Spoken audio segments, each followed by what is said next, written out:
Hello people, rise and shine people. Today we will talk about Iran, of course. Yes, I have a couple of questions for Professor Marandi. Just a second.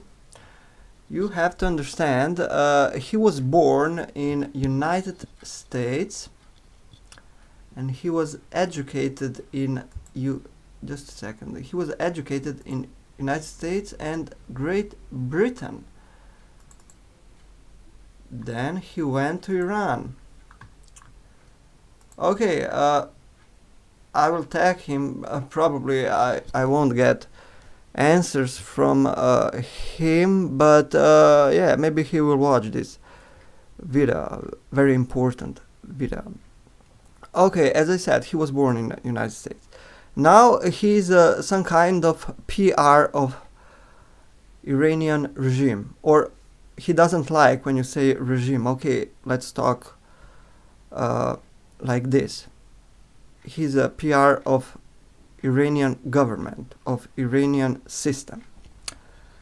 So the point is, I don't know why he doesn't like when you say regime. Okay, but he knows very well what means constitutional referendum. Let's talk about constitution. Constitutional referendum is tool of direct democracy. Elections are tool of indirect democracy. So, with all these protests, with all this when they shut down the internet, this is sign of weakness, we can say. So why don't you ask your people on referendum, what do they want? The main question is if they want secular republic or theocratic republic, because now you have theocratic system. I don't like a theocratic system. Why? I will tell you why. But before that, I will ask you questions. As I said, since you are the only one who has internet in Iran, I will ask you, because of course I would rather ask vloggers and streamers from Iran, but they don't have internet. So you are the only one who has internet, and you are always online on Facebook, Twitter, YouTube, and so on. Okay, I watched a lot of interviews now which you had.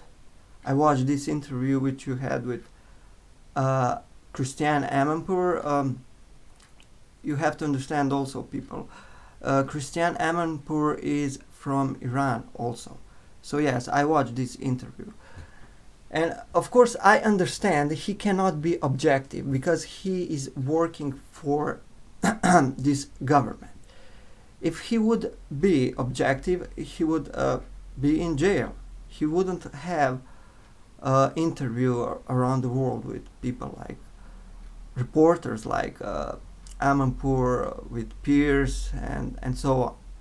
Okay, the simple question, I don't understand these relations, I can say, Iran and Israel.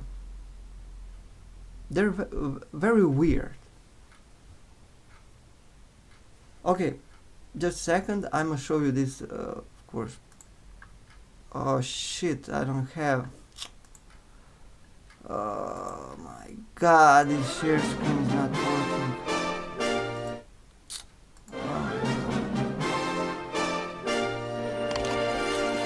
OBS. OBS. Anyway, just a second. This is working. Okay, so share screen is not working.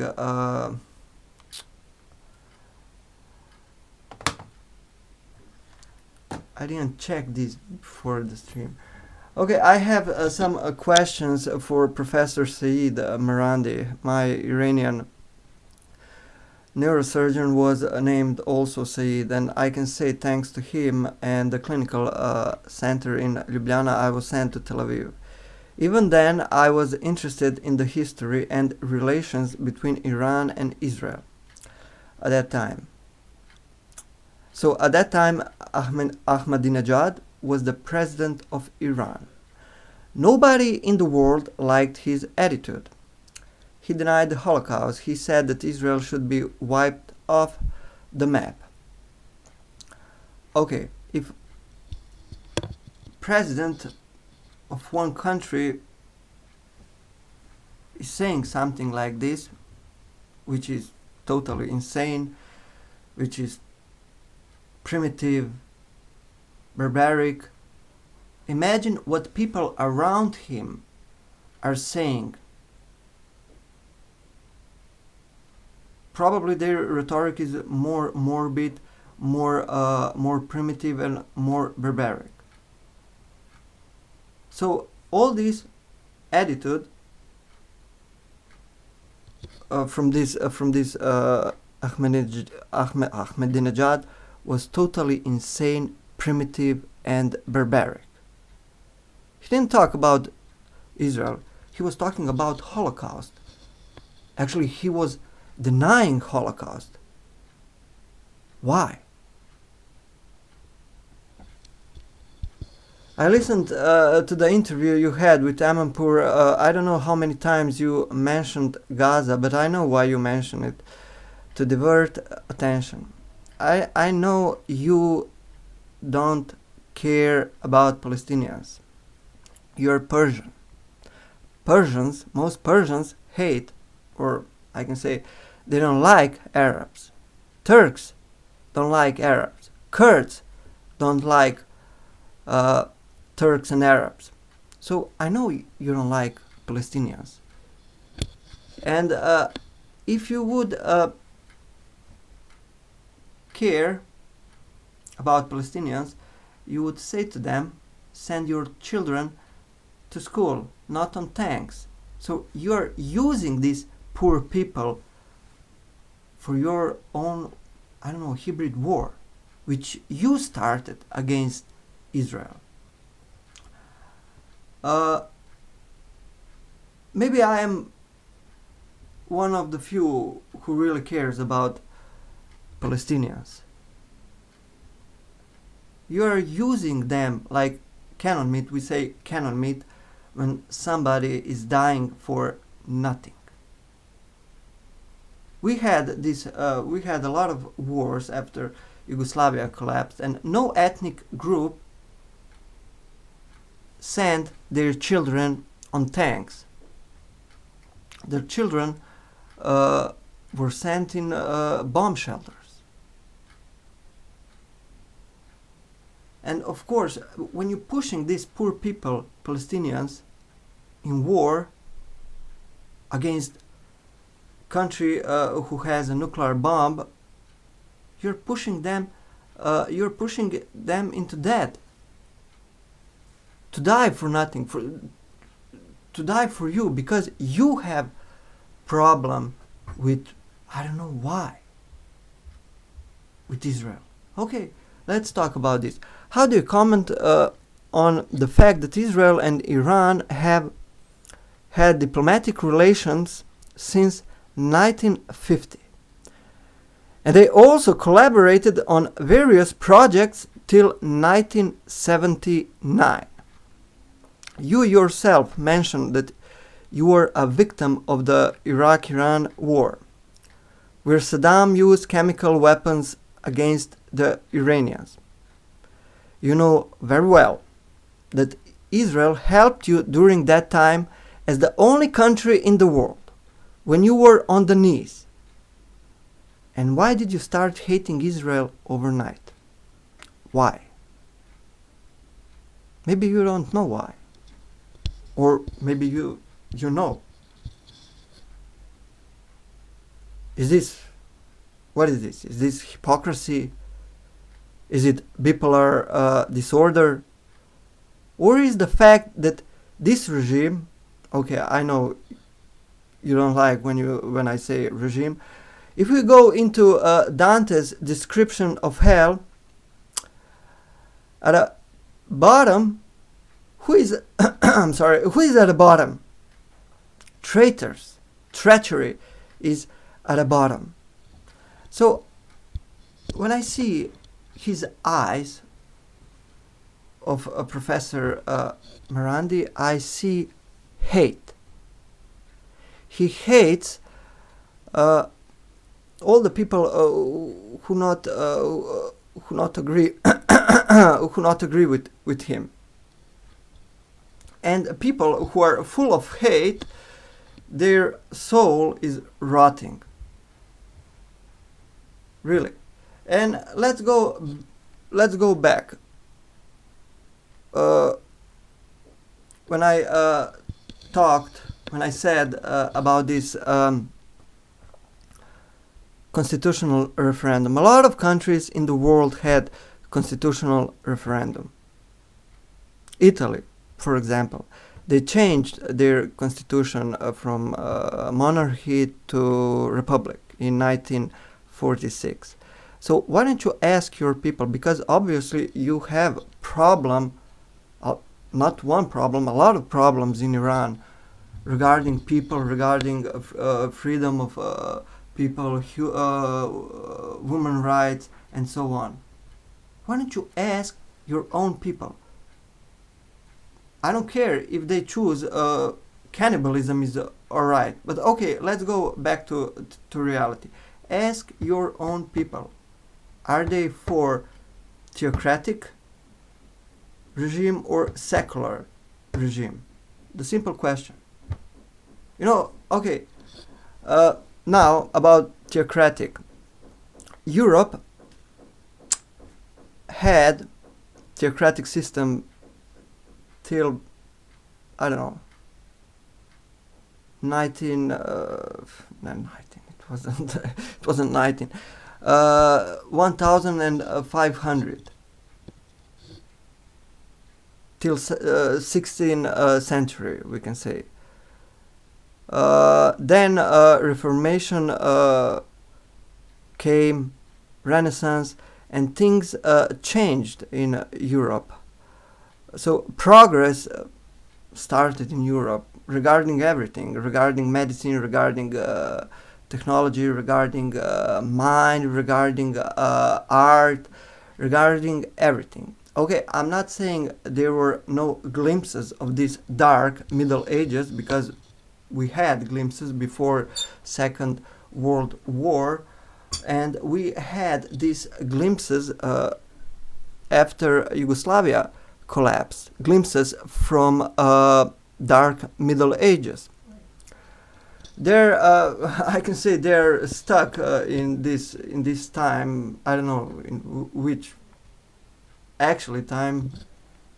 This is a mixed time of Middle Ages and Second World War, and they didn't solve their problems till today. All about because they one people are Catholics and one people are Orthodox Christians and others are Muslims, and wars are between them. Yes, of course. Let's talk about movie, because you have internet now and you can download this movie. We can say it's a metaphor about what is happening in Iran today. It's a European movie. Physician. The name of the movie is Physician. So the story is going like this. So in Europe, as I said, we had a theocratic system. There was no medicine as part of science, because science was forbidden in theocratic system. So there was one young guy who wants to become a doctor, who wants to be a doctor. So, but he cannot be a doctor in Europe because medicine is forbidden. So he goes to Iran, because in Iran there were schools, universities, and medical schools, and he goes to Iran because he wants to be a doctor. But he has another problem, of course. He's a Christian, and during that time, Christians and Muslims were in war, crusades and so on. So he circumcised himself because Iran accepted only Muslims and Jews. And he came in Iran. He started. He went to school. He became a doctor. He became a surgeon, we can say,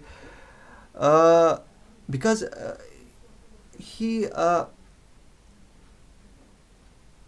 Iran gave him this opportunity. And as I said, later he said he's from England and he's actually a Christian, but they didn't expel them from Iran. They didn't expel them. And the story is ending like this. Some Islamic priest conquered this territory and he changed the system to a theocratic system.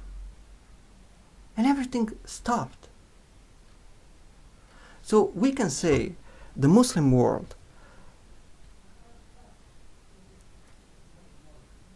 has this problem because European or ex-Christian, I don't know if I can say a Christian, ex-Christian countries. Okay, Europe overtook in all these ways the Muslim world when we talk about medicine, about science, about technology, because they liberated themselves from theocracy because of Reformation, Renaissance, and so on.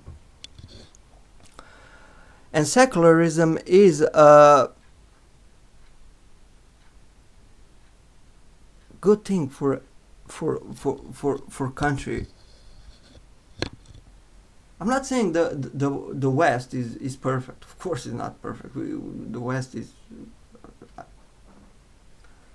has problems, but the main characters and main leaders now in the world are West, Russia, and China. Iran is small potato. Israel is also small potato. India, with 1.5 billion people, is small potato in this world. Turkey is small potato. We are even smaller potato. All European countries in this Western, how can I say, civilization or character in global. When we talk about the global things, so the main leaders and main characters are Russia, China, and West. And yes, they have all problems. Nobody is perfect, but you cannot deny. Come on. From Europe, there are so many artists, so many scientists, so many people who changed this world. From Michelangelo, from Leonardo da Vinci, Dante, Dostoevsky, Shakespeare,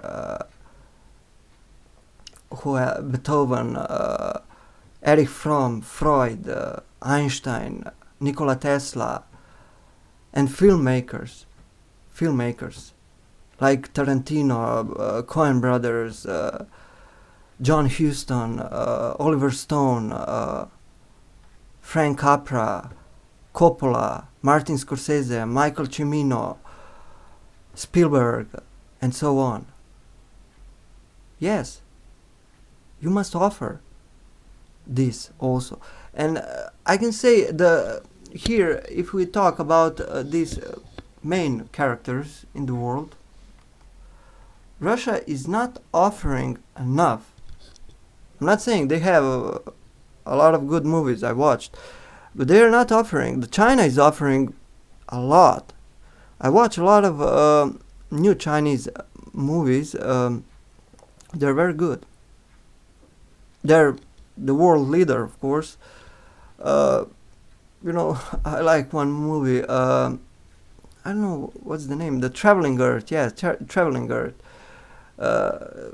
We have these science fiction movies. We're saying, we will make colonies on, I don't know, Mars, on Jupiter's moon, and so on. But in Chinese movie, they're moving Earth. So they're moving Earth from this orbit. Actually, it's a great idea, you know. Why go? Why to go? I don't know, on some moon. Move the whole Earth. And yeah, it's I think there are two parts of this movie. I think it's Traveling Earth. It's very good science fiction, where they're actually Chinese are moving Earth. So the whole Earth is some kind of spaceship which is moving in space. Okay, yeah. I hope you understand this, and thank you for watching. Shalom and have a nice day. This share screen is, I don't know why it's not working, but okay, yeah. Goodbye, have a nice day, shalom, ciao.